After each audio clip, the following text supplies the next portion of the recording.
杨如，这好好的跨年夜，为什么急着让我们回家呀？因为上一世跨年家庭聚会，孩子们怂恿我儿子穿上马偶服。小雨，小雨，跟我来，我跟你说个事。你来吧。哎呀，小雨。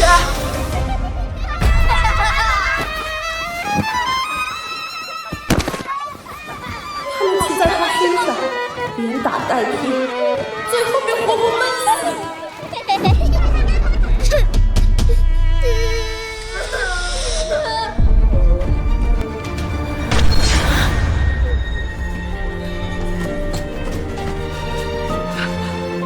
小雨，小雨，小雨！我发疯要报警，去！我报警！李明旭，你干什么？我儿子死了，你为什么要阻止我报警啊？就是你没看好他，现在出事了，你满意了？我就是你啊，嫂子，孩子们都说了，孩子都说了。嫂子啊，你把这个签了吧，对大家都有好处。他能承认是我监管不力导致孩子意外死亡，自愿不追究任何亲友责任，不报警，不起诉。这是什么意思啊？你们到底是什么意思？李明旭，你什么意思啊？我儿子死了，你身为继父，不但不帮我报警，还要诬陷是我害死我儿子。大过年的孩子出事谁都不想，现在事儿已经发生了啊，你还想让亲家孩子都背上案底呀？那就让我的儿子死得不明不白吗？这是我的儿子，我的亲生儿子。说的是你，是你自己没看好孩子，你还想诬陷别人的孩子？我看你真是疯子，疯子！四周，我被强迫按下了确诊印，精神失常，意外惨死。这一次绝不能重蹈覆辙。妈，你就别管了，总之一定要把小雨带回去。小雨，今晚去外婆家睡，千万别回来。那走吧，快走吧。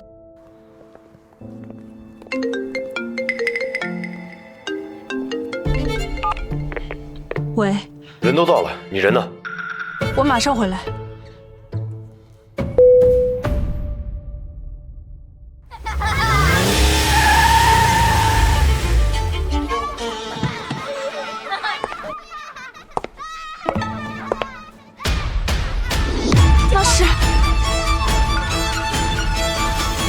难道小雨又……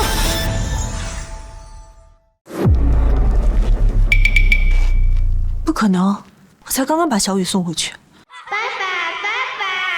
爸爸，难道小雨又偷偷跑回来了？我得先联系爸，问清楚再说。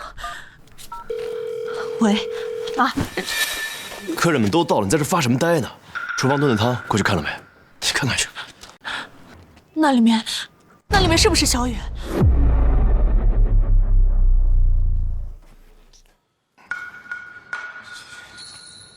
哎，嫂子，我有话跟你说，你跟我来。这一幕好熟悉。嫂子，你来一下嘛，你快下来，我给你看那个镯子可好看了。你先等我一会儿，马上就来啊。上一世，他就是催我去看我，他妹妹李雅诗又把我拉回屋，锁了整整1个小时。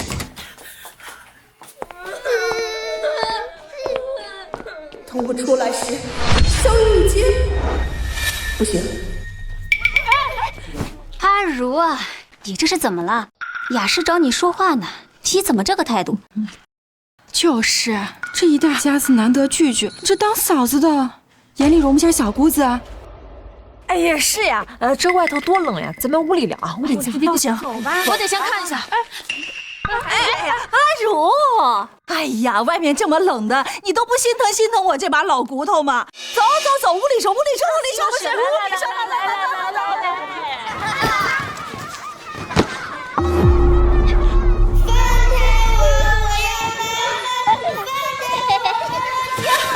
快住手！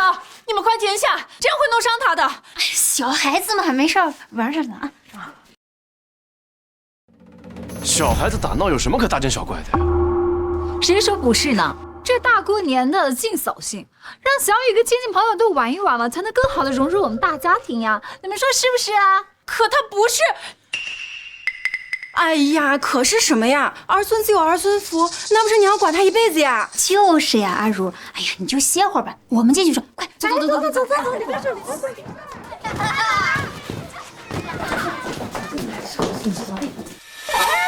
嫂子，我有事跟你说，你跟我来，我先去上个厕所。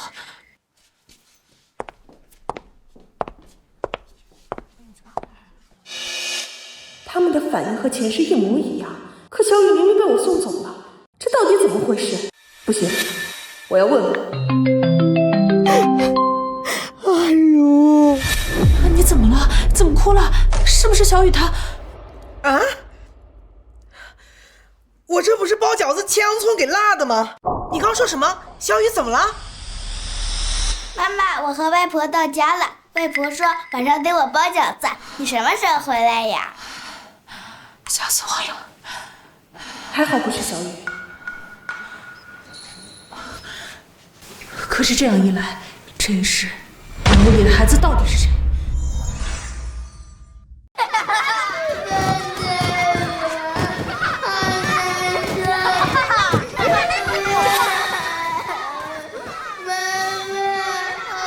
虽然你不是我的儿子，但你总归是个人。来了！哎，嫂子你要干嘛？快叫孩子们进来，这样玩太危险了。哎呀，有什么危险呢？小孩子在一起玩闹呢嘛。再说了，我们都是这样玩着长大的。就是。对呀，小雨都没喊停呢，你急什么呀？让孩子们再玩玩呗。就是啊，小孩子哪都这样。阿如啊，不是妈说你啊，你说男孩子不就得多锻炼锻炼吗？别那么娇气。你看明旭小时候每天摔摔打打的，现在不也挺好吗？每一句话都那么耳熟，上一世他们也是这么说的。阿若，你再闹下去丢的是我的脸，大过年的让亲戚朋友笑话。他一点也不担心，甚至有点不耐烦，好像我影响他了。你就不怕吗？万一他出什么意外怎么办？他可是你的。妈，我好像忘了，小雨不是他的亲生儿子，是我和前夫生的孩子。切，你想多了，能出什么事儿呢？是吧？啊！不，我不是想多，而是漏掉了最关键的。小雨和他们根本就没有血缘关系，他们怎么可能关心他的死活？两世一模一样，他们所有人配合的天衣无缝，像精心彩排过。难道？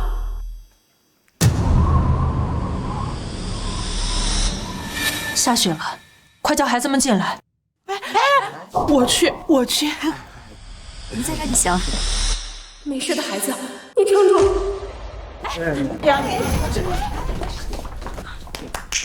差不多了，走，回来吃饭。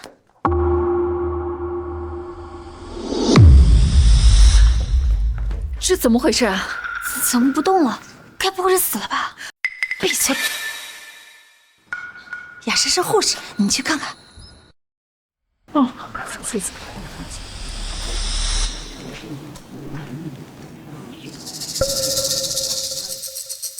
雅诗，人怎么样了？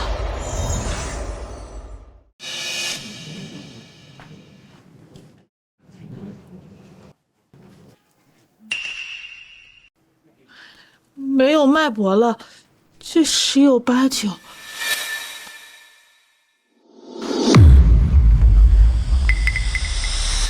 儿子，快过来！快！还叫什么？赶紧打120啊！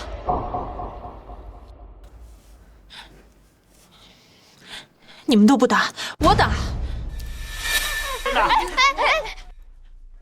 不准打！神命关天，再不打可就来不及了。给我闭嘴！胡说什么呢啊！大过年的让亲戚邻居笑话。去，二弟，去把大门守着，别让人看见了啊！快，有事想办法处理一下。舅妈，你看着点儿，到点儿再打。哎，大家伙都看好自己孩子，记住了，今天什么都没发生，什么都没看见，明白吗？明白吗？明白了。你们几个小孩现在立刻给我上楼去游戏房，记着，你们今天一直在打游戏，根本就没下来，记住没？记住没？去！果然，他们早有预谋啊！前世小雨的死根本不是意外，而是他们精心策划的一起谋杀。这辈子，小雨逃过一劫，可被他们害死的究竟是谁？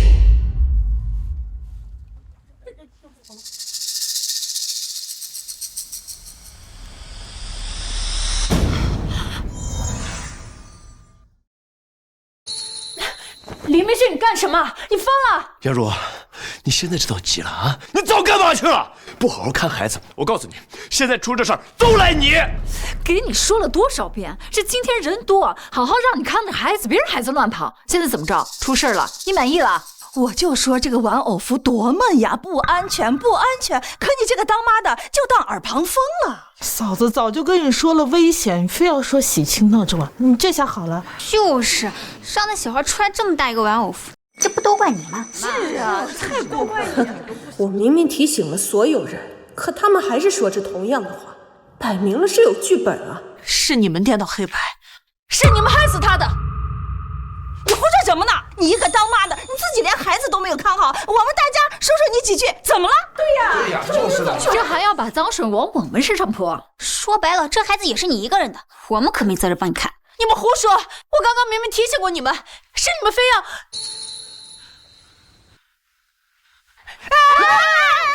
回去！你们干什么？现在出了事，你们每一个都要负责任。杨茹，你别狡辩了，我告诉你，你是他亲妈，出了事你是第一责任人，你跑不了。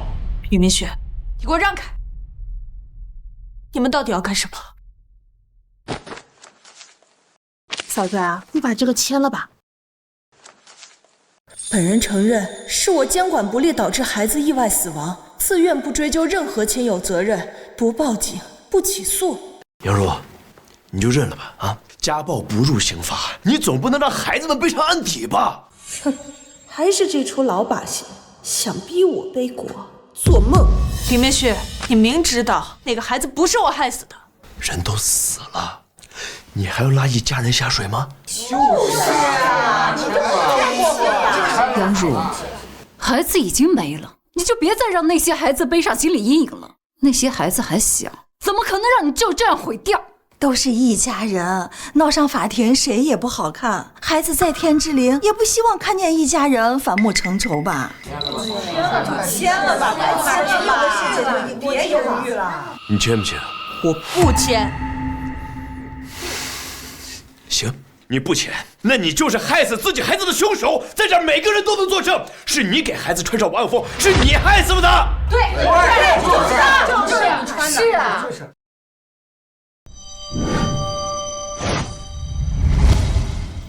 你们就这么确定，死的是我儿子？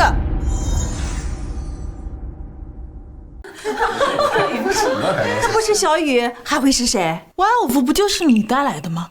不是你给他穿上的吗？是啊，我都亲眼看见了，是你亲手给他穿上的。说的跟真的似的，他们自己都要信。那么你呢，黎明旭？黎明旭，就因为小雨不是你的亲生儿子，所以他死了也无所谓是吗？所有人都知道他是我二婚带来的，背地里骂他是拖油瓶，可唯独黎明旭他结婚1年，他表现得像个完美的继父。我知道他是妈宝男，喝茶也是伏媚魔。从今往后，好好照顾我儿子，他看不上你，也没人要你。谢谢哥，我就知道你对我最好了。但是因为是二婚，我没得选，只要能对孩子好，其他我都可以容忍。没想到他却变了。是我想多了，你怎么会在乎一个不是你亲生的孩子的死活？可是黎明旭，我告诉你，外面那个孩子他根本就不是我的，他是……小茹，你说什么疯话？你发疯了？妈，你签不签？签了的话，这事情就算了；不签的话，上一世我不肯签，他直接砍掉了我2根手指。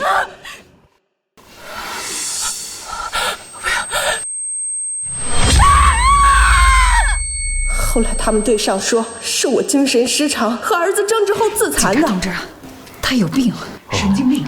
对，找医生给他看看病。这一次，我难道又要走老路？不行，我不能硬来。你们都确定外面躺的是我的小雨吗？嫂子，你现在问这话是什么意思？你到底签不签？老娘快不耐烦了都。好，我签。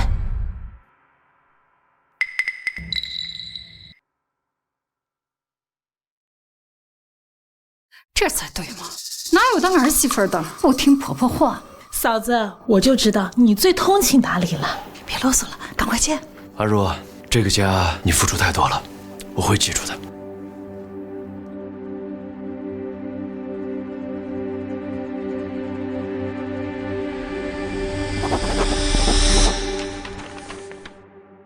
我记得你给小雨买过意外险，那保险的受益人是谁啊？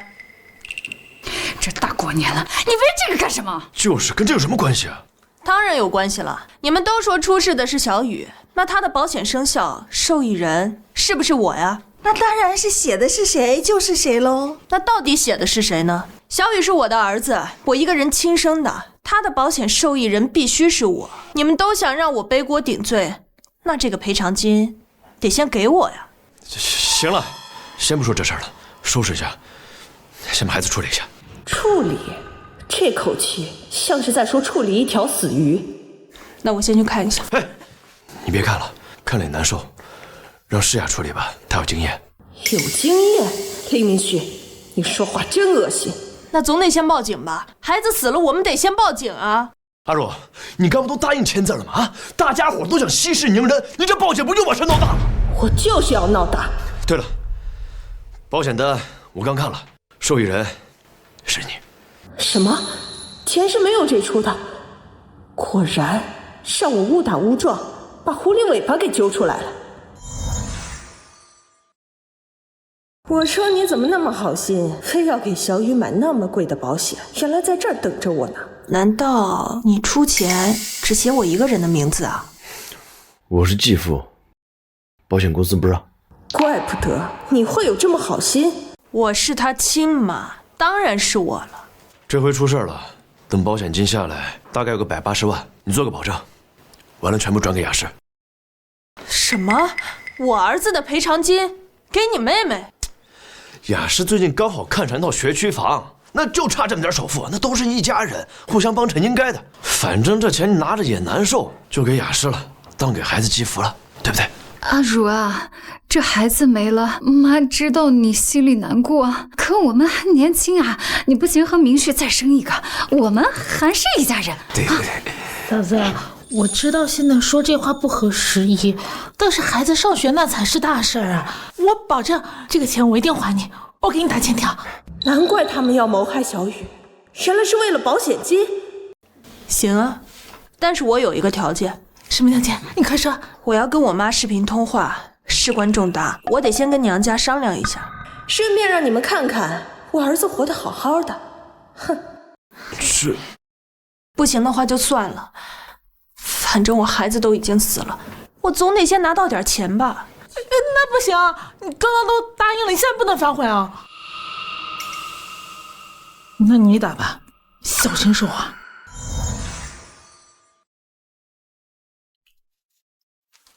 不能打，事关重大，还是先别让外人知道了。对，保不齐你这个大嘴巴子还不知道对你妈胡说些什么呢。雅诗啊，你不要相信他，他终究是个外人，这个心呐，肯定不会向着咱们的。小雨是我妈从小带到大的，外孙没了，她肯定会闹的。我妈这脾气，你们又不是不知道。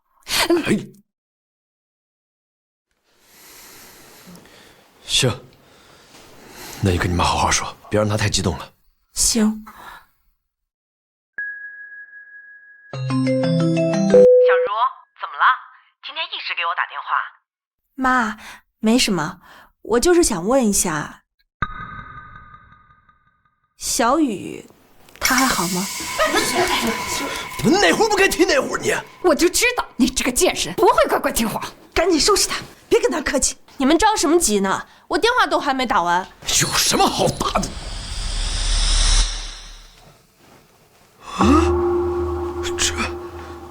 这不可能！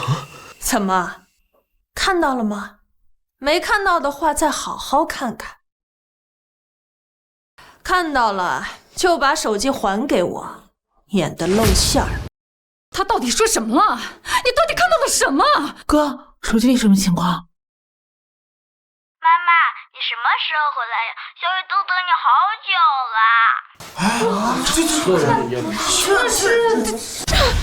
这是小雨，那外面的是……妈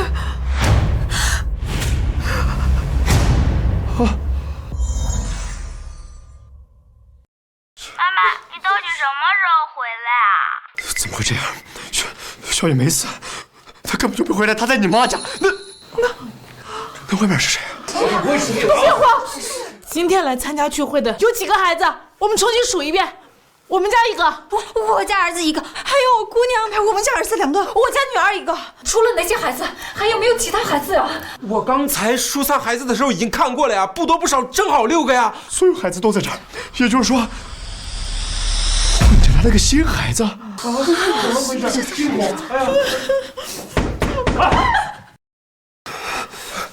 别慌，看着他。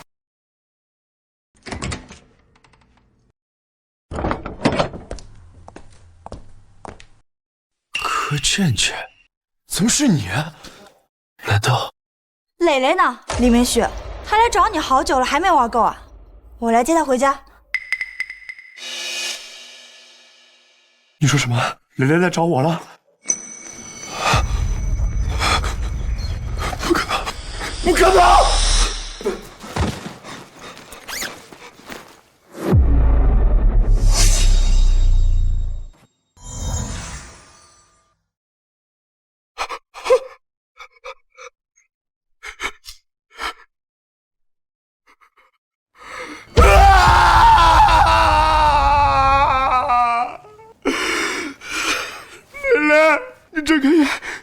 看看爸爸好不好？你看看爸爸，爸爸还没带你去游乐园，没带你坐飞船，你怎么就没了？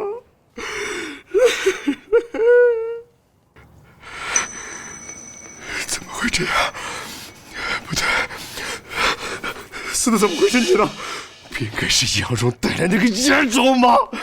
我们都计划好了，让他穿上玩偶服，然后其他孩子玩过头。啊！我的命啊！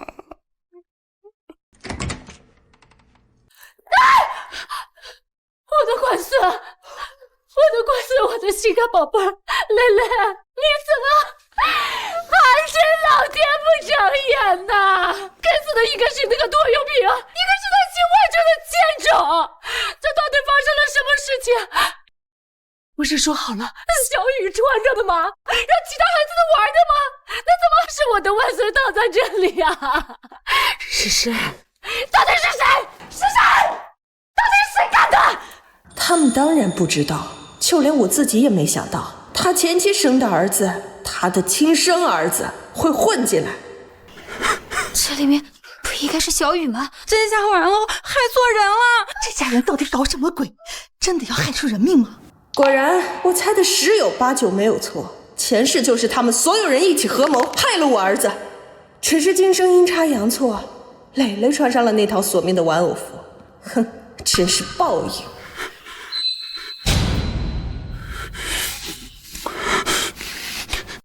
是你，你早知道这哪不是小雨？对，没错，我知道。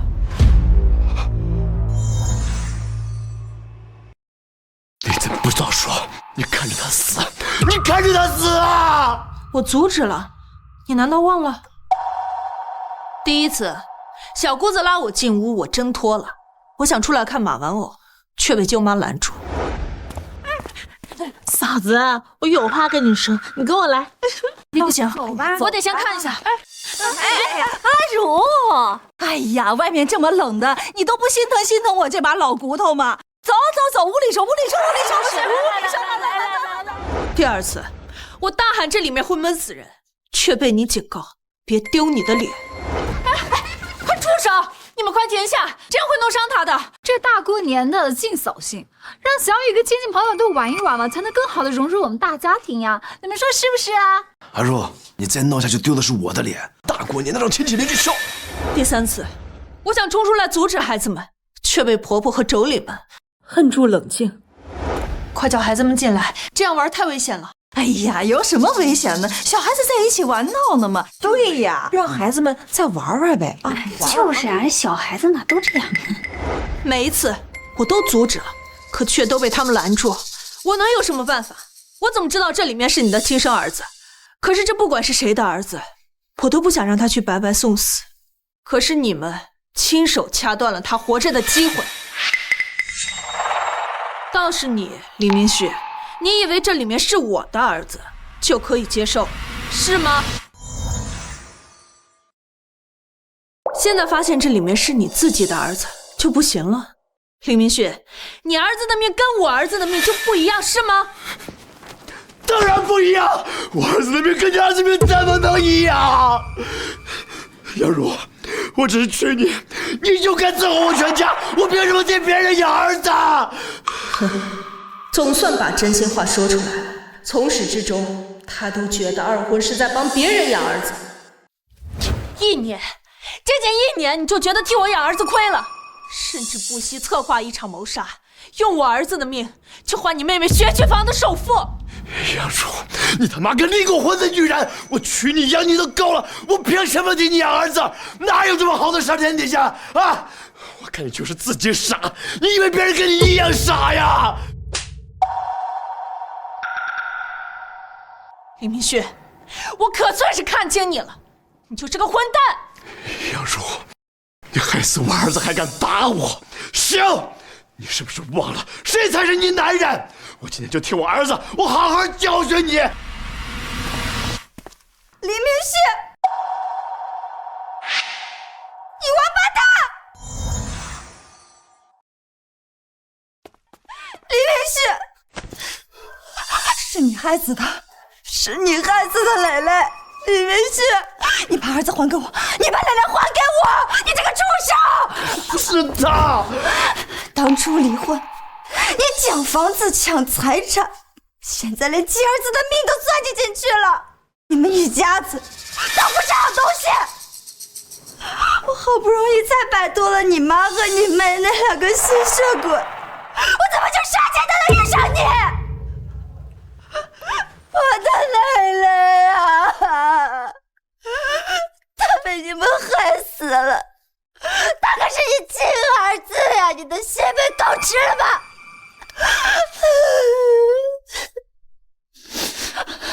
你们合起伙来骗婚杀人，你们都是畜生！我当初真是瞎了眼了，嫁给你。曾经的夫妻，现在却像疯狗撕咬。我一个2婚的女人，带着孩子，就像带着原罪进门，不过是接替他的第2任保姆罢了。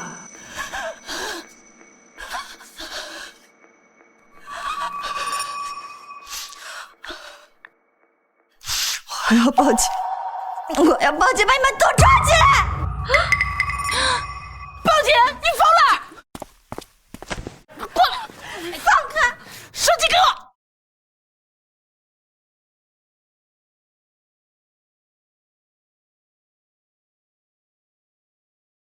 给我！放开我！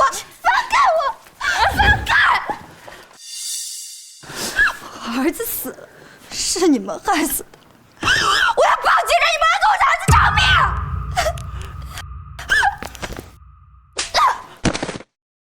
偿什么命？那是意外，那是那些小孩子玩闹，不小心的。你还要报警？你想把我们全家都当傻子吗？媳妇儿永远是外人，利益最先被牺牲，不管是现任还是前任。说的对，可倩倩，我知道你心里难受，可是事情已经发生了呀。蕾蕾不在了，我们也心疼，可是这日子还是要过的呀。你总不能让你这些侄子侄女们去进少管所吧？是呀，小孩子懂什么呀？肯定是玩过火了。就是玩过火了，都是小孩子嘛。这些话和前世一模一样，只是主角变成了柯倩倩。回报警。就是你没看好他，现在出事了，你满意了？放开我，放开！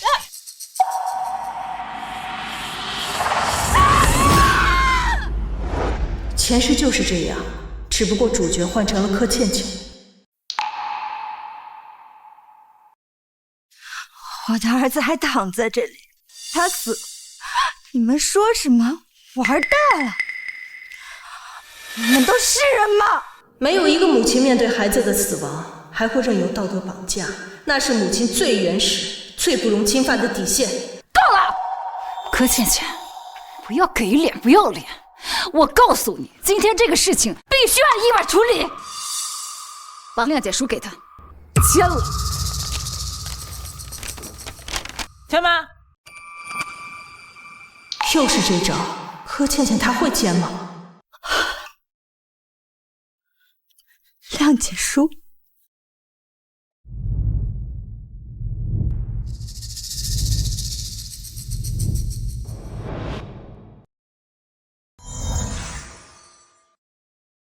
谅解书，林明旭，死的是你亲生儿子，你要我谅解谁？谅解你吗？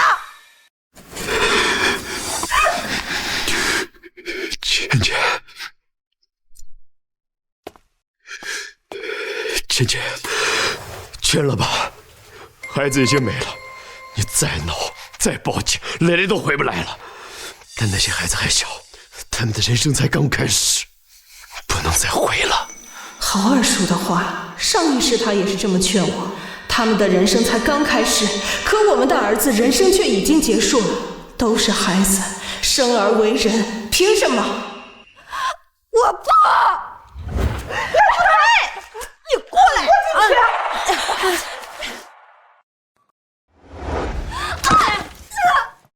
我警告你，别敬酒不吃吃罚酒。今天这个字儿签也得签，不签也得签。快签，快签，快点签，赶紧签！放开我！不听是吗？好，他要干什么？难道不？他要重复上一世的剧本，砍掉手指，制造自残假象，然后让所有人作证柯倩倩精神失常。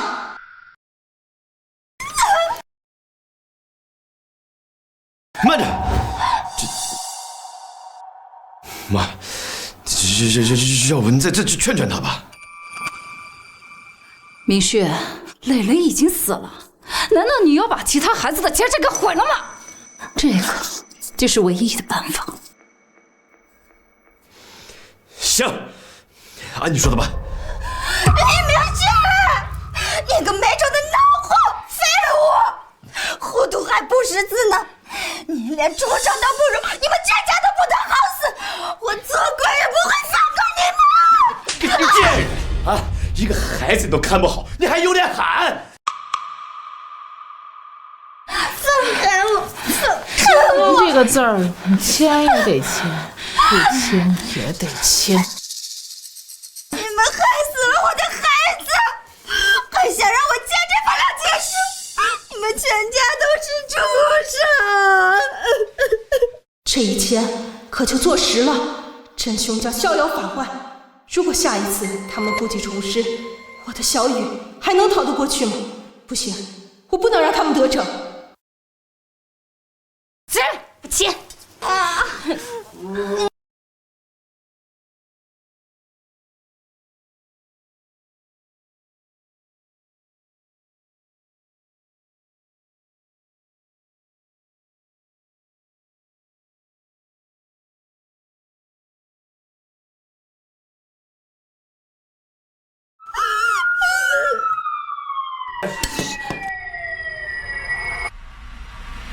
警察？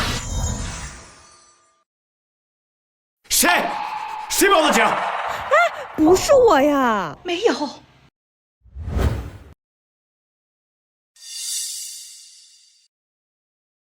我们疯了吗？敢自己害自己！查手机啊！查手机，赶紧来！这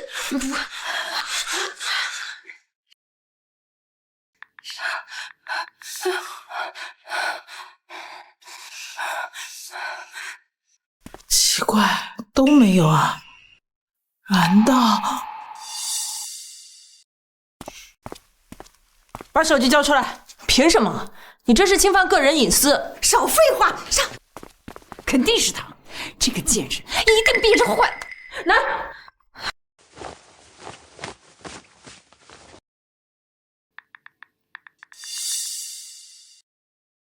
奇怪，不是他的手机。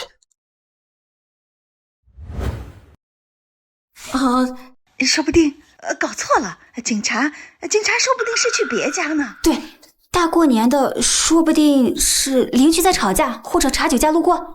就是咱别自己吓自己。不是我报的警。不好，真是警察来了，车朝我们这边来了。除了杨竹，谁还有看过手机？一定是他，就只有他刚刚没有吭声，有时间报警，一定是他打完电话删了聊天记录。凭什么就一定是我？你们怎么不查查柯倩倩的手机？她在来的时候就已经拨打了110，虽然手机被你们打掉，但是很有可能已经拨出去了。柯倩倩手机在这儿。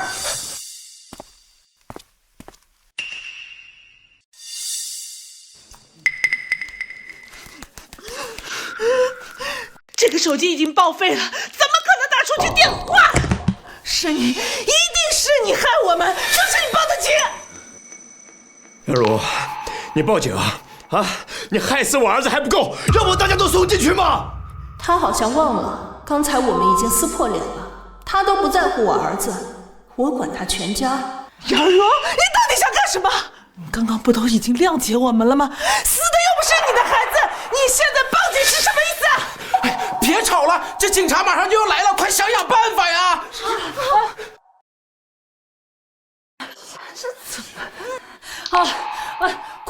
快让柯倩倩把这个字签了，只要签了，这就是意外。签，快签啊！快点，签！难道还是要让他们如愿了吗？就差一点点啊！快住手！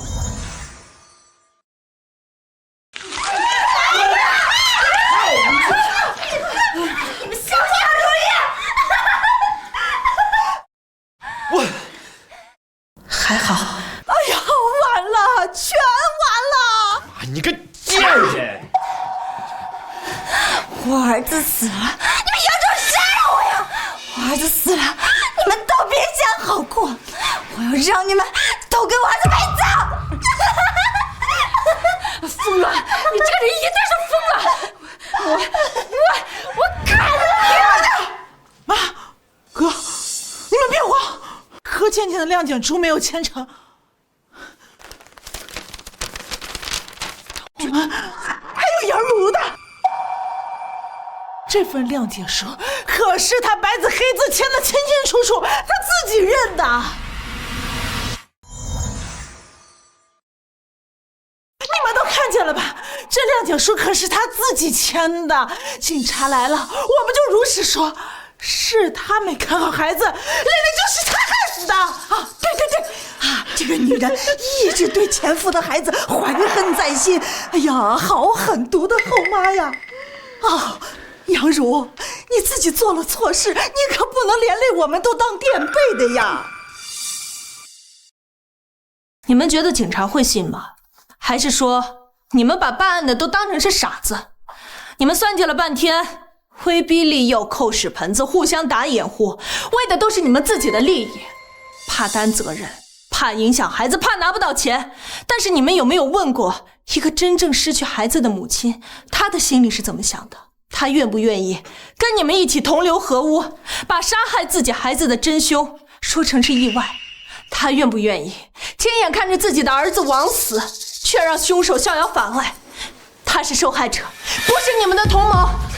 不好，警察已经进巷子了，怎么办啊？应该就是这边了，按照门牌号查，快！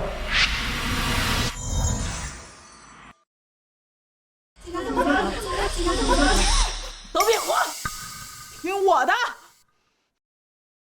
他们就2个女人，我们这么多人呢，只要我们口供一致，你们说警察会听谁的？再说了，这不还有孩子们呢吗？孩子的话，警察最相信。对，听孩子们说，听孩子们说。对，我待会儿就跟他说，要是他不按我说的讲，就不给他糖吃，还打他。毕竟嘛，孩子可是不会撒谎。我要是看你们谁敢乱说话，我就撕了你们的嘴！听着，按我们教的说好了，明天带你们买最大的玩具。说不好，啊！好了，孩子们，来告诉大家，是谁没看好弟弟？是谁非要给弟弟穿上厚厚的玩偶服的？是不是那个阿姨？是不是他？好孩子，你们要诚实，警察叔叔最喜欢诚实的孩子了。你们告诉阿姨，今天你们是怎么和蕾蕾弟弟玩的？是谁让他穿上马偶服的？一定要说出真相哦。是我们让蕾蕾穿的，我们说骑马好玩，我们压在他身上，打他，还欺负他。胡说八道！明明是他，是他没看好弟弟才导致意外的，跟你们没有关系，听到没有？是他，是那个阿姨没看好，是他，就是他。杨茹，孩子们都承认了，我看你怎么狡辩！你们还真是丧心病狂，为了脱罪，竟然连自己的孩子都利用，教他们撒谎。你们以为这样就能瞒天过海吗？孩子是最单纯的，也是最容易受到惊吓而摇摆的。你们现在可以逼他们这么说，但一会儿警察来了，他们受到惊吓，又或者是突然想起来老师教他们要诚实，你觉得他们还会坚持这个谎言吗？A108就是这家的，是他们报的警。是他们报的警啊！孩子懂什么呀？下两句就没事了。关键呀是这2个女人，只要把他们的口供按死就没问题。啊，对，孩子们实际上多安慰几句，好哄骗。主要是这个女人要让她按死口供，还有杨茹，她已经签字了，她已经认了。柯倩姐，你听着，警察现在马上就来了，咱们必须得统一口供啊！人就是杨茹害的，他现在签了字，还有孩子们作证，事成之后我会给你一笔钱作为补偿。蕾蕾已经走了，你得为你自己考虑啊！听见没有？赶快照明旭说的做，否则小心我划光你的脸！好，我知道了，我就说是杨茹。难道我又要重复上一世，沦落到被他们统一口供，围攻逼疯，最后再次被车撞死吗？开门，警察！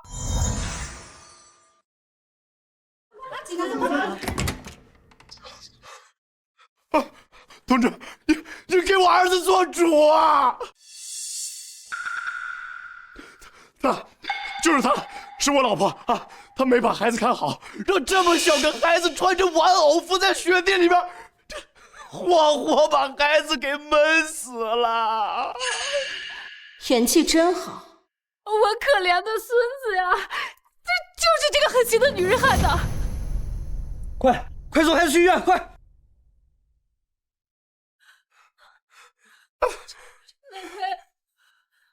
警察同志，大家可都是看到的，是他非要让孩子穿玩偶服，孩子说不舒服，他还不听啊！哎呦喂，我就说危险，可是他就当耳旁风了。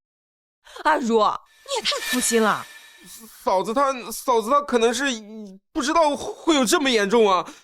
是啊，孩子们，就是啊，他也太不小心了。你们快跟警察说说，是不是这个阿姨没看好孩子？我们玩着玩着，弟弟都不动了。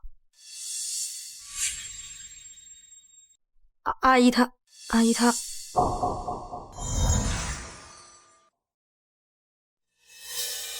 是他，就是他没看好，是他害死弟弟的，是他，就是他，是他，就是他，对，就是他。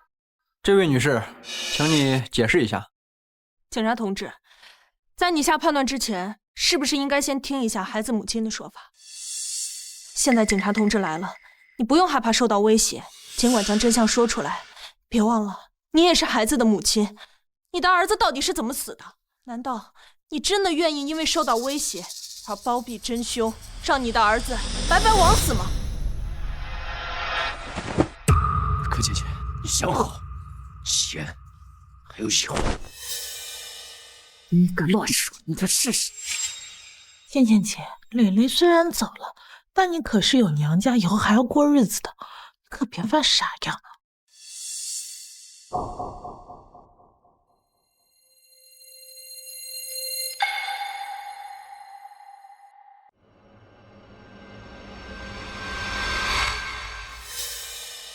同志，你看，孩子他妈都已经指认他了，就是他，铁证如山。等等，你们现在是不是高兴的太早？你这是什么意思？他不是凶手，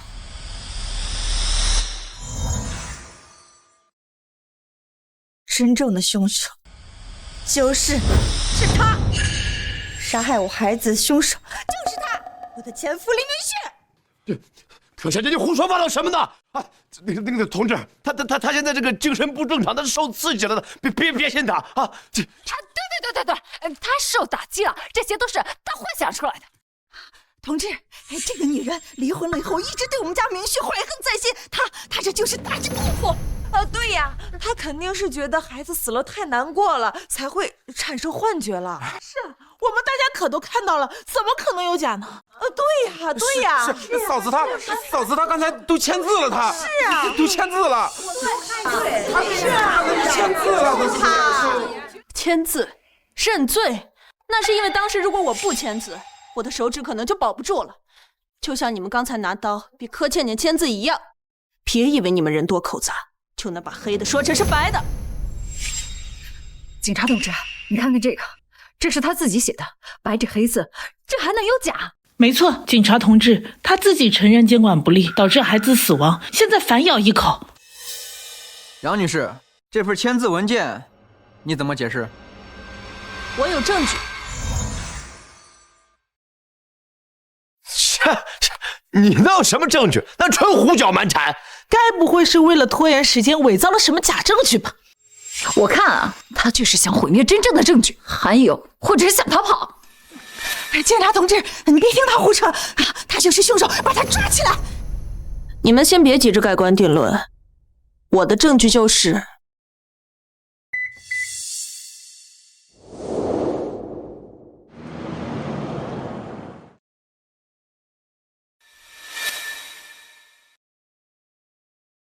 开始录像。我的那辆车就停在院子的角落，我开启了停车系统监控，可以24小时不间断录像。我把小雨送走后，就人工启动了停车监控系统，为的就是记录事情的真相，以免被他们栽赃。是什么监控啊？说不定早就坏了，又或者是根本就拍不到准确的位置。不是，那录到又怎么样呢？啊，这孩子们正常玩闹，这除了意外，这监控能证明什么呢？啊，我看到就是故弄玄虚，想干扰我们警察办案。真假与否，调取监控记录，一看便知。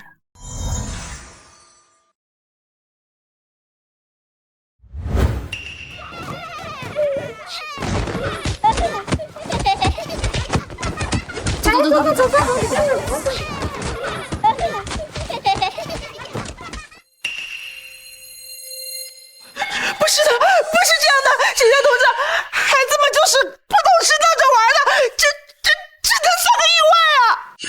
对，意外，那纯属意外嘛。哎呀，我的孙子啊！都是孩子完大了呀！哎呀，监控也就看了嘛，那都是小孩子们在打架嘛，谁家的小孩子不打架嘛？所以，我的证据可不止这一个，是不是意外？听听这个就知道了。杨如，你闹够没有啊？你非得闹得家破人亡，这就是个意外，你承认了，大家还是亲戚，那不然呢？嫂子，我知道你恨我们家对你不够好，但也不能拿这种事情来报复呀！伪造证据那可是违法的。哎呀，造孽呀！我们家怎么娶回了你这个毒妇回来？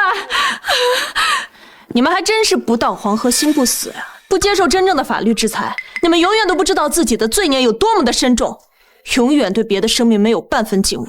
今天我就彻底揭露你们的罪行，让你们死心。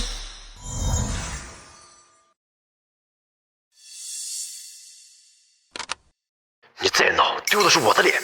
男孩子就是得锻炼锻炼，别那么娇气。小雨的意外保险受益人是不是你？保险金下来转给雅诗。我的儿子和你的儿子怎么能一样？我凭什么替别人养儿子？杨如，你这个心机婊居然偷偷录音，你不得好死！贱人，你算计我！毒妇，这个臭贱人，谁害了我们全家呀？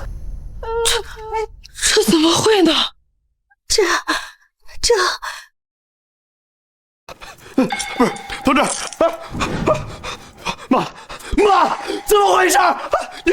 你不是按你计划进行说没事的吗？你跟我说他小雨是个拖油瓶的，留着的给别人养孩子的，亏得慌。你说给他弄个意外，给他弄死，这种保险金是咱们的，还能给妹妹买房，都是你害了我呀！妈的，全都赖你呀！你这个没良心的啊！现在都怪起我来了啊！当着商量的时候，你怎么不反对呢？我看你这是蠢笨，一点小事都办不好。我们一家子这么多人都在帮你，到最后你还是给弄砸了，真是蠢，真笨！我呸了吧我！人啊，大难临头各自飞。但是，你们以为你们真的逃得掉吗？检察同志，他们也都有份，还请一并带回去调查清楚。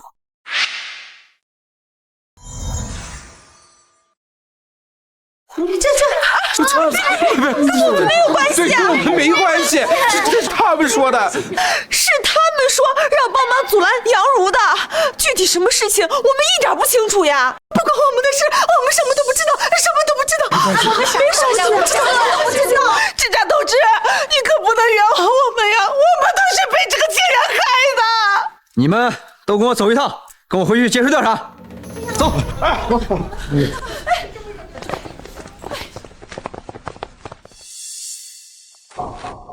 谢谢你，为我儿子主持公道。不用谢，是你自己不为威逼利诱，坚持自己争取来的。我不仅为你，更是为小雨讨要相隔两世的公道。上一世，作为一个母亲，我亲眼看着我的孩子死去，却无能为力，任由真凶逍遥法外，还被逼迫掩盖真相，眼睁睁看着他们吃我儿子的人血馒头。你不结合明旭再生一个，但是孩子上学那才是大事啊！等保险金下来，大概有个180万，完了全部转给雅诗，却最终惨死，无处伸冤。幸好，法律会迟到，却从不会缺席。人见自有天收，罪恶终将被审判。现在开庭。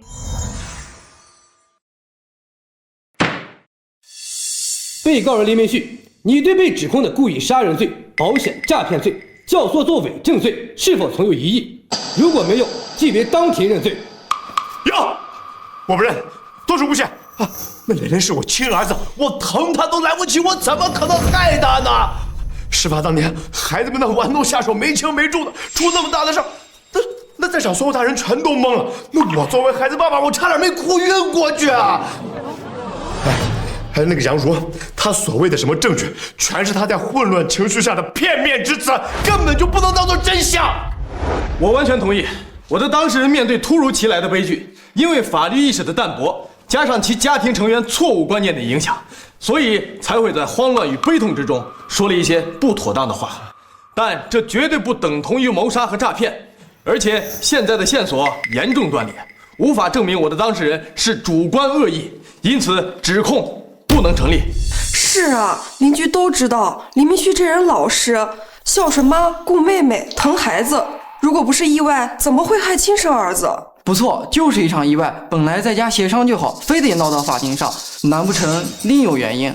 该不会是故意制造事故，让男的背锅坐牢，好趁机离婚谋得家产吧？现在的女人也是真够狠的。何止是这样，男的前妻死了孩子，却和现任妻子勾结在一起对付男的，三观炸裂啊！唉，最毒妇人心啊！胡说八道，他胡说八道！肃静！我早就知道你不会承认了，你不会以为我只有这些证词当证据吧？准许原告方提供新的证据。是，审判长。审判长，我申请传唤新的证人出庭。这个证人身上还有证据，是一份更全面、更能证明当天情况的物证。准予申请传证人出庭。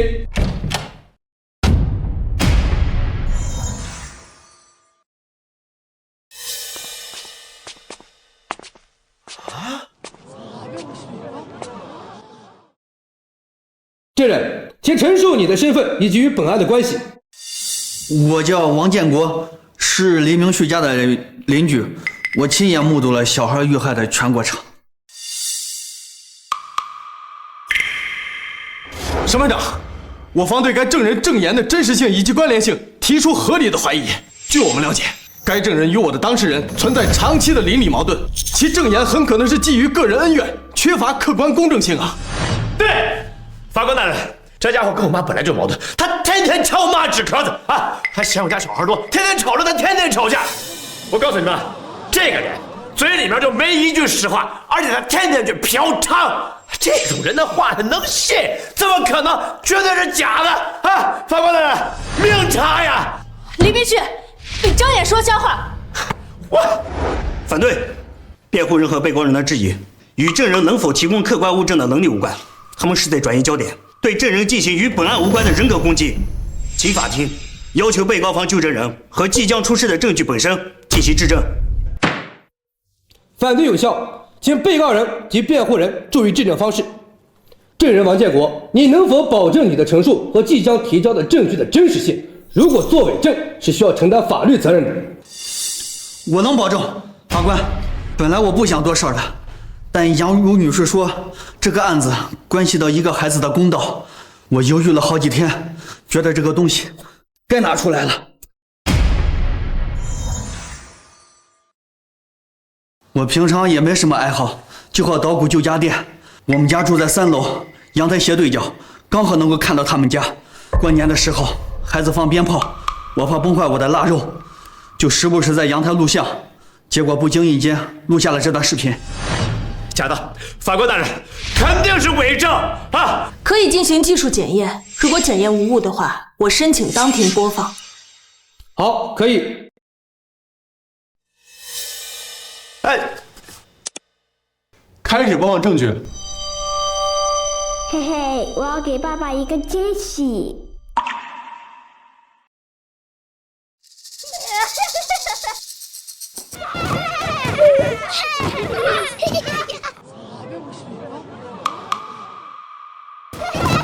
我们进去说，快，走，里边走。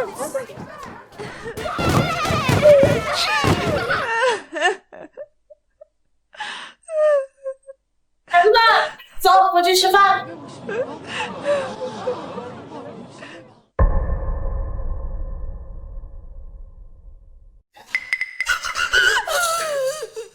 原来是这样，这才是真相吗？审判长，各位陪审员，这段由中立第三方在无意间记录下的影像，客观完整地记录了案发的经过，它无以辩驳地证明：第一，被害人李小磊的死亡是一个持续的非瞬间的过程。第二，在此期间，被告人黎明旭的家属有组织地阻止了当时唯一在场并试图救援的成年人杨茹女士。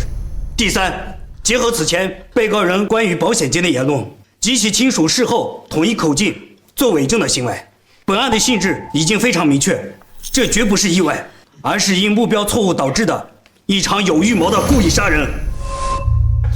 黎明旭，你还有什么可说的？法官大人，伪证啊，这肯定是假的！我当时在屋里面，我什么都不知道啊！啊，你看吧，黎明旭，你死性不改，睁眼说瞎话！黎明旭，你还是不是男人？敢做不敢当，懦夫！你简直给男人丢脸！肃静。播放的视频经过检验，没有人工许可的痕迹。既然如此，我宣布证据成立。不，是，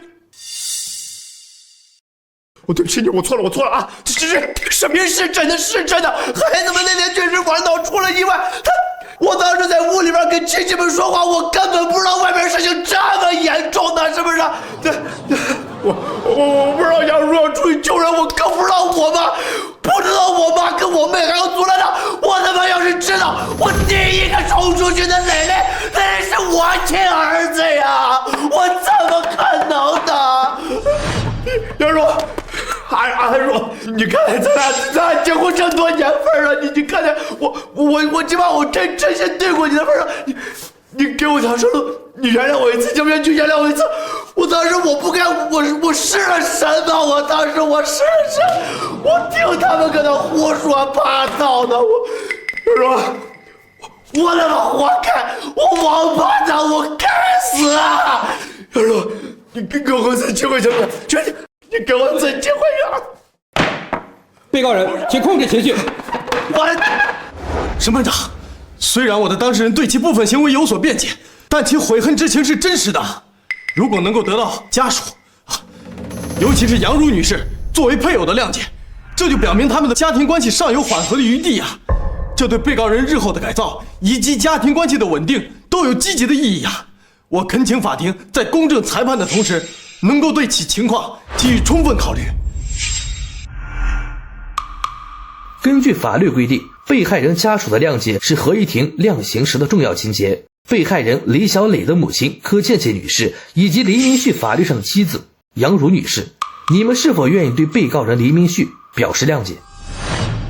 又是谅解，这杨茹，你说呢？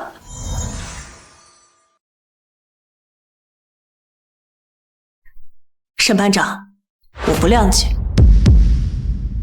第一，我身为一个母亲，我无法谅解一个想处心积虑害死我孩子，却阴差阳错把磊磊害死的凶手。如果我谅解了，那么我对不起真正失去孩子的母亲，更对不起那个枉死在雪地里的孩子。第二，我作为一个人，更加无法谅解一个在铁证如山面前巧舌如簧、百般推诿、毫无真正悔意的罪犯。他的眼泪和耳光全是演技，毫无悔意。第三，我想说的是，法律的尊严在于公正的执行，而不是情感的妥协。不能因为我跟他有一纸婚书，就可以开出违背良心和事实的谅解书。女人不是男人的附属品，婚姻也不是犯罪的遮羞布。我有手有脚有脑子，我可以养活自己和孩子。我不需要一份什么虚假的谅解书，去换取婚姻的完整和大众亲属的同情。对他、对法律、对两个孩子最好的交代，就是公正的审判。说得好，说得好！肃静，全体起立。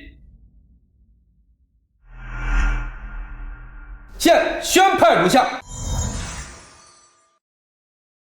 被告人黎明旭犯罪行为卑劣，悔罪态度并不彻底，现数罪并罚，决定执行有期徒刑10年。闭庭。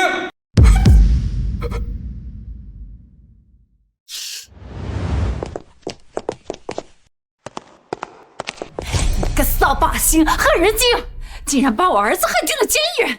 你真是不得好死啊！我跟你说，别怕，我告诉你们，赶紧从我家滚出去！我已经决定和黎明旭离婚了。离婚？你都已经离过一次婚了，你要再离婚，你还要不要活了？哎，这邻居的唾沫星子都能把你给淹死啊！这就不用你操心了，你没人要，不代表所有人都跟你一样。我可以靠自己，不需要靠别人。我懒得和你扯这些，你们这种货色，我们老林家还不要呢。要滚啊，带着你这个拖油饼一起滚，赶紧滚！要滚的人是你们。要我们滚？你疯了吧？这房子是我儿子的，是我们老黎家的。你们的？别忘了，半年前黎明旭迷上网络赌博输的精光，偷偷把这套房子给抵出去。后来高利贷找上门，天天来讨债，又是砸门又是泼油漆的，还差点把你们母子两个赶出去睡大街。是我拿出婚前的全部积蓄，还求我爸妈把自己压箱底的养老金都拿出来，这才把这套房子从高利贷手里赎回来。你们一边惦记着拿我儿子的命换钱去给你女儿买学区房，一边又心安理得地住在我拿钱赎回来的窝里。你们说谁更不要脸？现在请你们立刻从我家滚出去！你放屁！这个房子是明旭当初的单位给分的，这房子写的是我儿子的名字，你少胡说八道！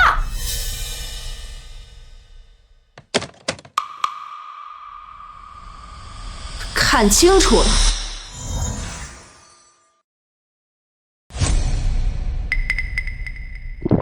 房产证权利人杨如，需要我再念一遍住址和身份证号跟你们核对吗？你要死就死外面去，别死在我家里，晦气！阿如，咱都是一家人，话别说的那么难听嘛，断着骨头还连着筋呢。是啊，明旭他是犯错了，但是他已经受到惩罚了嘛。对呀，你们毕竟是夫妻，孩子还这么小，总是需要爸爸的。等他出来，你们这日子不还得过吗？对呀，你一个女人离了2次婚，还带个小孩，哎呀，以后的日子多难过呀！家和万事兴，别把事做太绝了呀！一家人，当初你们合起伙来把我儿子闷死在雪地里的时候，我们是一家人吗？当初你们把我摁在地上，逼我签认罪书，说是我自己害死我儿子的时候，我们是一家人吗？当初你们算计着我儿子的保险金，要去给你女儿付学区房首付的时候，我们是一家人吗？雅诗最近刚好看上一套学区房，那都是一家人，互相帮衬应该的。孩子上学那才是大事啊！现在说什么家和万事兴，你们有什么脸？我数3声，你们再不走的话，我就报警了。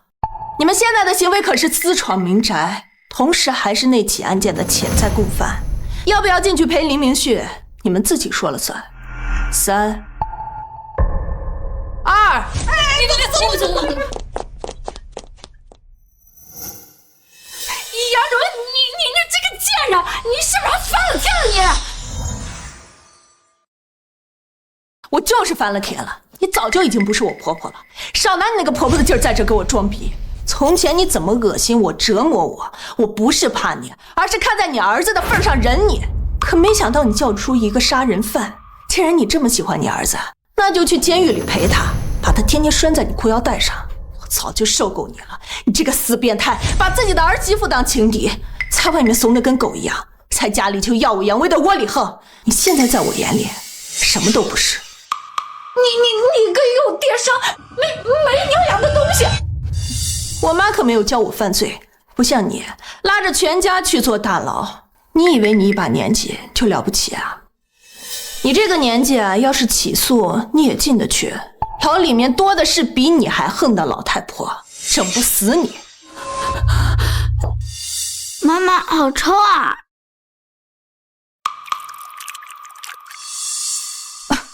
哟，这就吓尿了，还不赶紧滚回家换条裤子啊！少在这丢人现眼。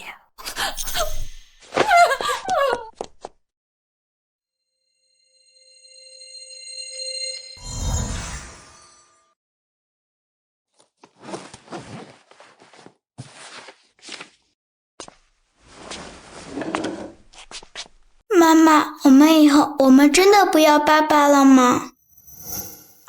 当然了，妈妈说了，可以一个人带大你，就一定会好好的把你带大。那个男人他对你不好，不配做你的爸爸。那妈妈会累吗？会辛苦吗？妈妈不觉得累，只要我的小雨能够平平安安、快快乐乐的长大。可是我希望妈妈幸福。妈妈的幸福不是建立在你的委屈之上的。如果需要用你的委屈和痛苦来保全，那妈妈宁可孤独终老。有我在，不会让妈妈嘟嘟的。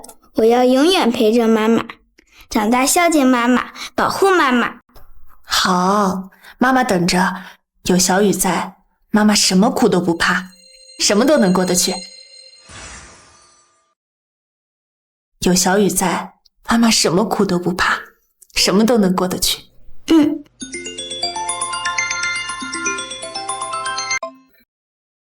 喂，李律师。杨女士，看守所那边刚联系我，黎明旭他拒绝在离婚协议上签字，他说必须见你一面，有些话要亲口跟你说。那麻烦您帮我安排一下时间。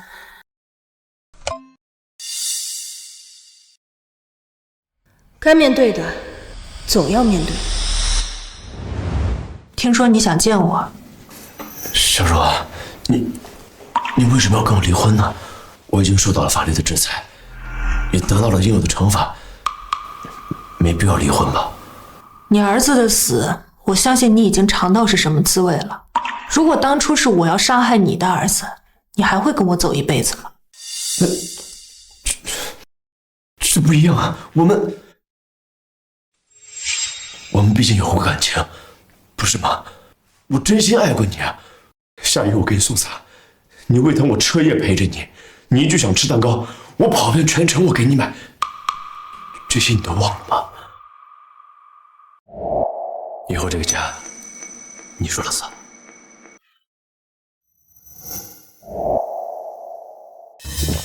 小周，你是不是改变主意了？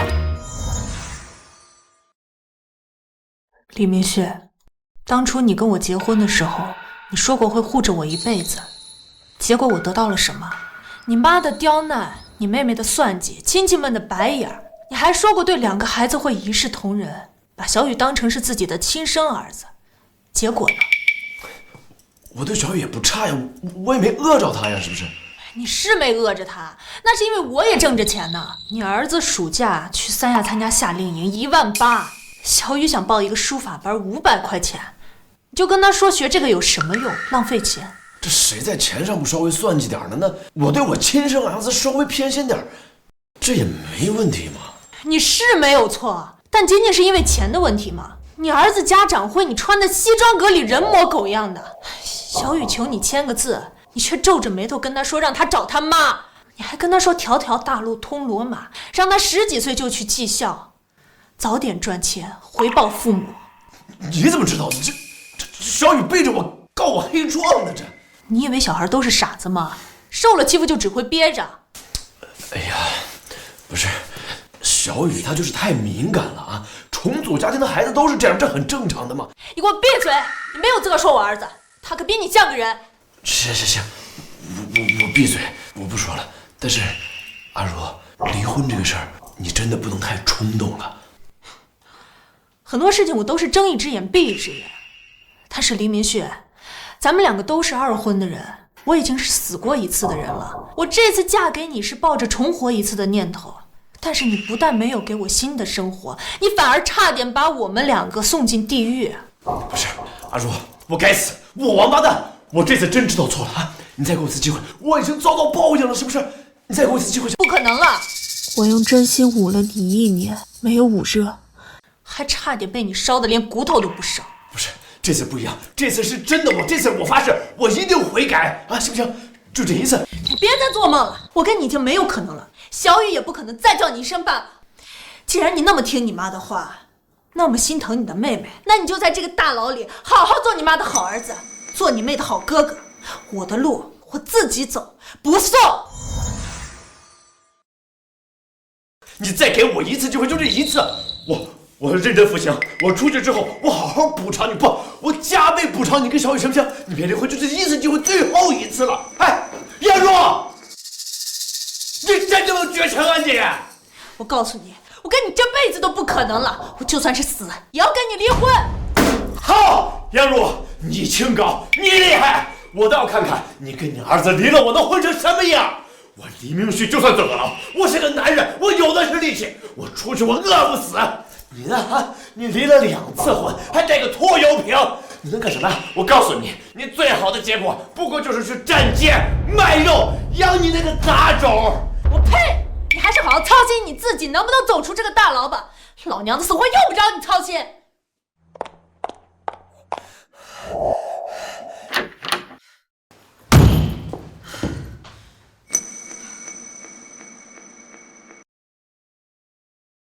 都21世纪了，天大地大，我杨如有手有脚，就不信养不活我和我儿子。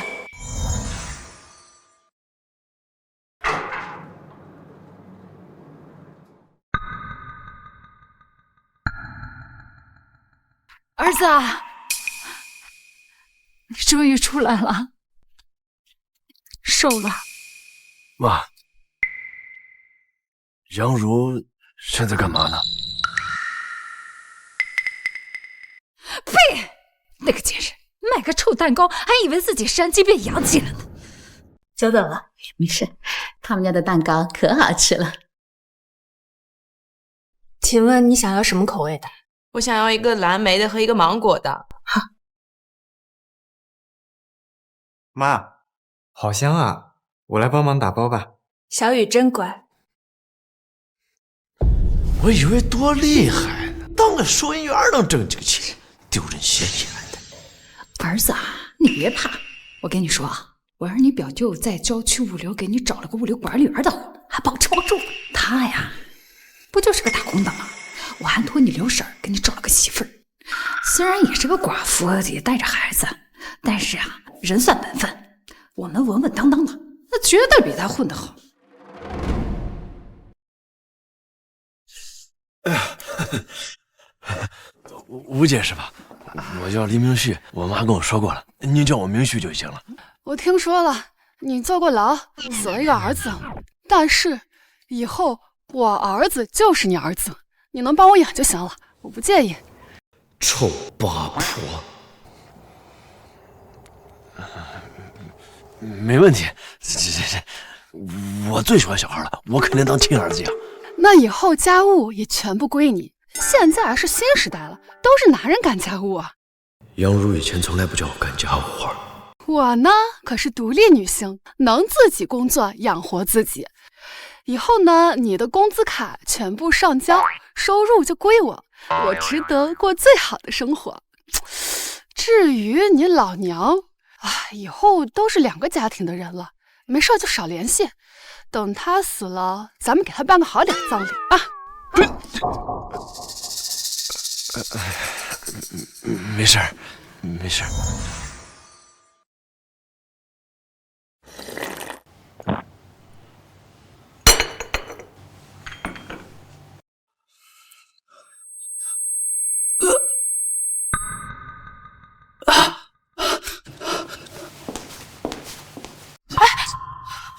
您这是怎么了？哪不舒服？老毛病，心绞痛，又吃完了，没事，我歇会儿。这哪行啊？您家在哪儿？要不我送您回去，或者帮您叫个120。不要，我缓缓就好。那你先坐啊。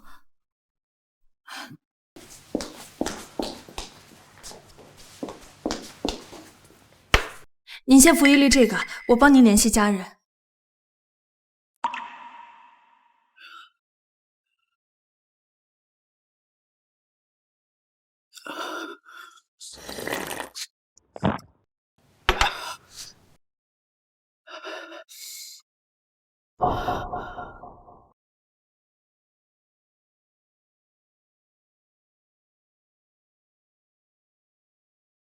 是个热心肠。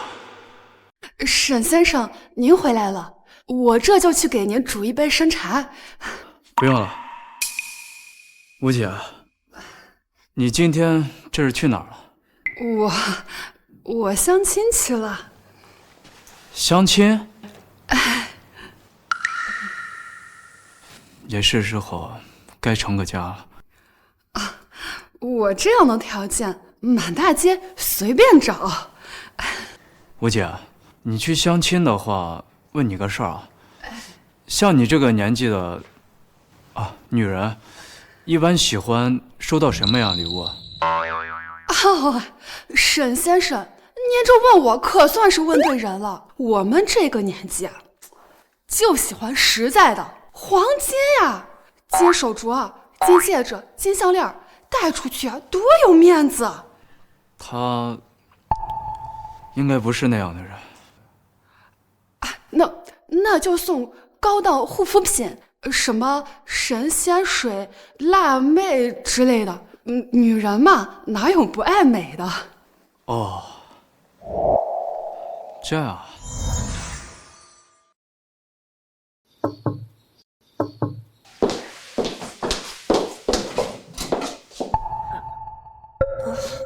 您来了，快请进。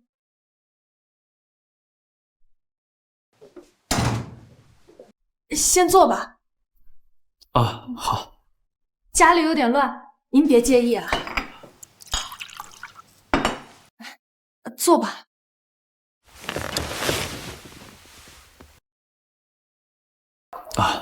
挺好的，挺温馨的。你一个人带孩子住啊？孩子上学去了。您的身体好些了吗？好多了，多亏了你。我今天来就是专程谢谢你那天对我帮助。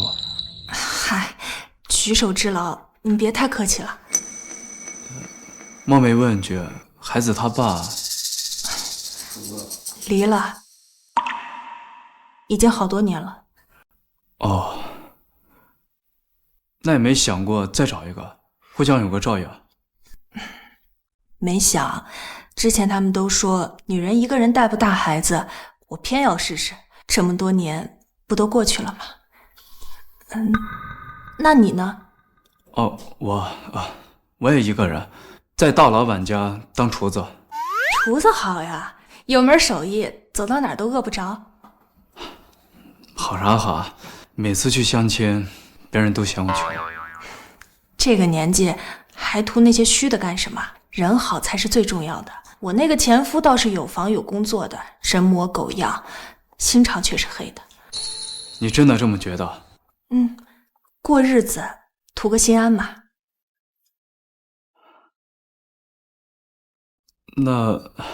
那要不要和我处处看？你是不是觉得我就是一个厨子，没有出息啊？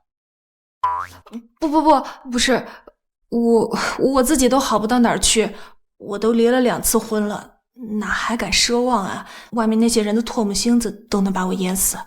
我不在乎别人说什么，我只觉得你人好心善实在，你要是愿意的话，咱们俩处处看。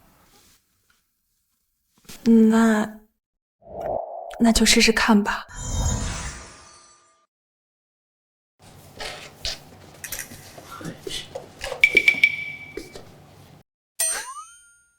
我当过得多滋润呢，这离了我混的也不行嘛！不用你管，你一个从牢里出来的还笑我？怎么就不用我管呢？好歹夫妻一场嘛。过来看看你啊！我听说我那个前妻柯倩倩，那嫁给了个卖五金的，那又老又秃，那根本就不如我嘛。是吗？可是我怎么听说人家柯倩倩过得挺幸福的，老公对她知冷知热，不像你只会算计老婆孩子。嘿，不是你啥意思？那有本事你找一个去，谁眼瞎能看上你了还？我找不找关你屁事儿啊！你不会真找了个吧？你给我滚啊！再不滚我就报警了。你看你这，过来看看你嘛。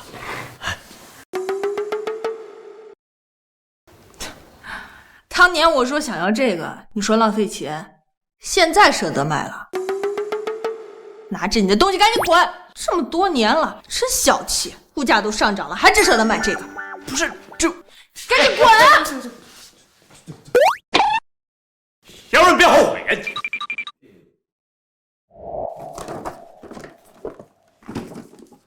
也不知道你喜欢什么，问过别人，说这个牌子好，一整套的，你试试看。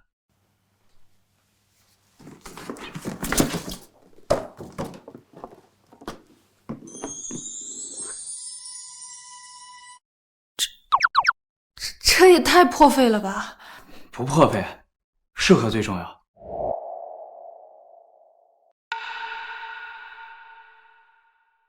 到底找的是谁呢？好，我现在就过来。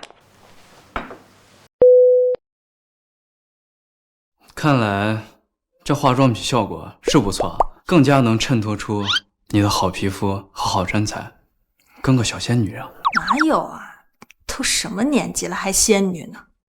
你在我眼中可不就是小仙女吗？别贫了。倩倩刚刚约我去跳广场舞了。那我送你去啊。不用，你忙你的就行。我走了。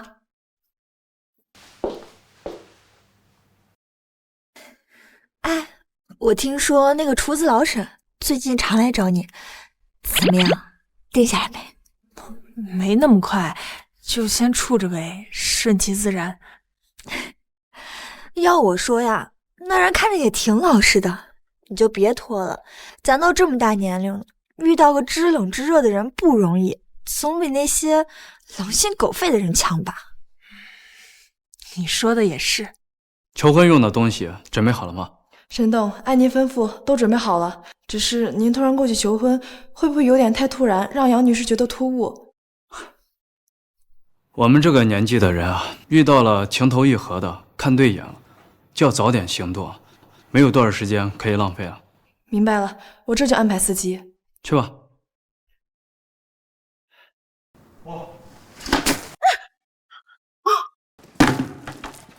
滚滚滚！谁让你们在这跳舞的？这儿是我们的地盘。知不知道这一片马上就要拆迁了，耽误了大事儿，你们赔得起吗？拆迁又怎么样？这个广场是公共的，凭什么不让跳？就是，怎么这么没素质，随便在这泼脏东西？凭什么？就凭我是沈氏集团沈老板家的保姆，这一片区域改造呀，开发商就是沈氏集团，沈老板最信任我。我说这块地风水有问题，不能吵，不能闹，你们就得给我消停着，要不然影响了评估，害大家拆迁款少拿了，你们担待得起吗？你哎，吴姐，别动气，小伙他们不懂事，您大人有大量。大妹子，少说两句吧，这拆迁是大事儿，可不敢得罪人。吴姐在沈老板面前说得上话，咱们能不能多拿点补贴？可都指着他呢。就是呀，大妹子，你们换个地儿跳呗，非要在这儿较什么劲呢？万一真的影响了评估，大家的损失可就大了。吴姐，您放心，我们肯定支持你。吴姐，别跟这些人一般见识嘛，是不是？哎呀，我当了谁呢？原来是你呀，杨茹。那蛋糕店开不下去，跑这跳广场舞来了，切，一样上不得台面。我是上不得台面，不像你在牢里见世面，都能傍上大款家的保姆了。林明旭，你可真是太有出息了。就是，我们跳广场舞关你什么事儿啊？林明旭，我看你才是那个没出息的吧？你说什么？林明旭，这就是你那个不要脸前妻。吴姐，别听他们胡说嘛，这确实是我前妻不假，但我们早都没关系了。这个杨茹啊，她这是个打肿脸充胖子，离了婚还带个拖油瓶，开那破蛋糕店一点出息都没有。我跟你说，她就是嫉妒我呀，跟了您。哎，您在我眼里，您是这个。哎呀，你们俩臭女人，嘴给我闭干净了啊！嘴巴长在我们自己身上，想说什么就说什么，关你什么事？就是啊，不想着好好改造，整天想着偷奸耍滑吃软饭。现在好了，连这种老帮菜的臭脚趾你都舔。你们两个小贱人，你离了婚没人要的破鞋，还有你克死自己儿子扫门星，还敢在这跟我叫板！告诉你们，今天这舞你们就别想跳了，去上，给我好好的收拾他们！去！住手！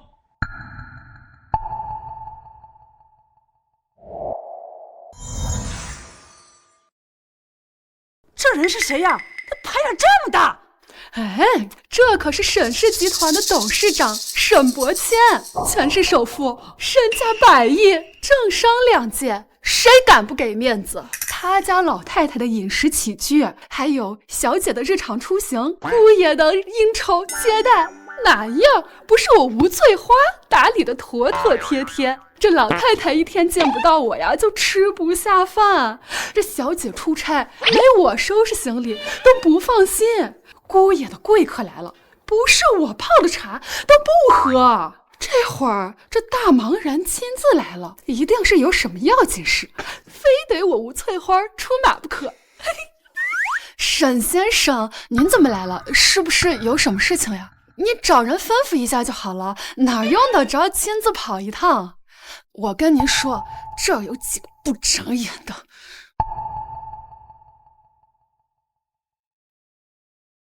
小若，你没事吧？裤腿都湿了。沈大哥，你不是厨子吗？我……沈老板，真的假的？杨茹不是说他是厨子吗？这保镖不像假的呀，这厨子能这样？杨茹，你做戏做全套啊，找这么多群演，嘿，我呸！还沈老板能看上你个二手货，我跪下来管你叫奶！哪里来的狗，在这里乱叫？哼，骂谁疯狗呢啊？穿的人模狗样，真以为自己是老板了？我告诉你，我吴姐才是沈老板身边的大红人，你算老几呀你？阿强，教他做人。是。我再敢乱叫，打断你的腿！沈老板，她真的是您的女朋友？吴翠花，你被解雇了，现在立刻收拾东西离开我家。另外，你涉嫌寻衅滋事，损害他人财物，我会报警处理。沈老板，您听我解释呀，我不是故意的，我不知道呀，我这都是他，都他，你个不长眼的东西，你怎么能冒犯沈老板，还有他的女朋友？你算个什么东西你？我也不知道呀，这沈老板看着这个老女人什么了呀？这闭嘴！我不允许任何人侮辱杨茹。听到没？还闭嘴！真心的贵重，像你这种凤凰男不懂欣赏。你要是懂的话，也不会混到现在这样。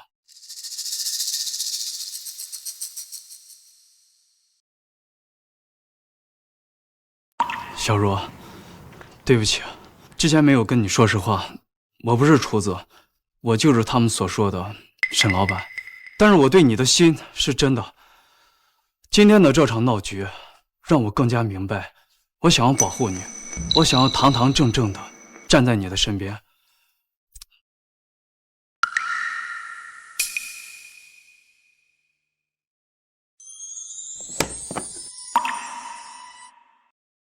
你愿意嫁给我吗？